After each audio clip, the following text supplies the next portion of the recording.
Hi, and welcome to Castanet's Week in Review. I'm Nich Johansen with your top stories from this week. A small grass fire broke out on Knox Mountain Sunday, just 1 kilometer from homes, and police have determined the fire was set intentionally. The fire broke out just after 2 p.m. and grew to about 3/4 of a hectare before fire crews, assisted by air support, extinguished the blaze. A video sent in to Castanet shows a person leaving the area where the fire was started, just moments before the flames are visible. Police have received multiple tips and are working to identify the arsonist. On Thursday, a man was taken to hospital with serious injuries after he was shot by an RCMP officer. At 12:30 p.m., the officer assisted a Kelowna bylaw officer in attending a homeless camp just north of Ellison Lake after bylaw had received a complaint.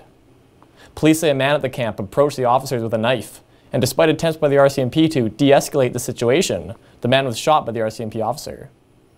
The Independent Investigations Office, a civilian oversight agency, is investigating the shooting. In more fire news, a 3-hectare blaze was sparked in the hills just south of Peachland Friday afternoon, near the Peachland Water Treatment Plant and several homes. The blaze was first reported at 3:30 p.m. at about 100 square meters, but winds in the area quickly grew the fire to 3 hectares. BC Wildfire Service tankers and helicopters fought the fire from the air as ground crews sprayed it from Princeton Avenue. No structures were impacted by the fire, and the cause of it has yet to be determined. The fires in the interior have been thanks in part to the extremely hot and dry July we've had. Record-setting, in fact. The average temperature in the central Okanagan was 23.3 degrees Celsius, the hottest the area has seen since records were first recorded in 1969. As for rain, the region saw none at all, or at least not enough to be recorded. The last time the region had such a dry July was in 2003, when the Okanagan Mountain Park fire destroyed 240 homes in Kelowna. Environment Canada expects much of the same through August.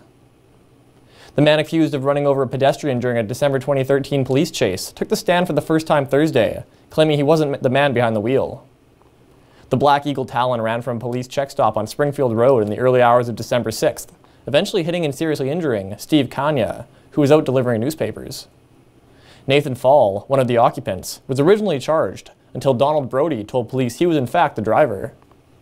3.5 years later, Brody told the court he only confessed to being the driver to get his friend, Fall, out of jail. Brody's trial continues in September. That's it for this week's Week in Review. For Castanet News, I'm Nich Johansen. Kelowna, Penticton, and Vernon. Pick the edition you want to read in the top left corner of the yellow masthead.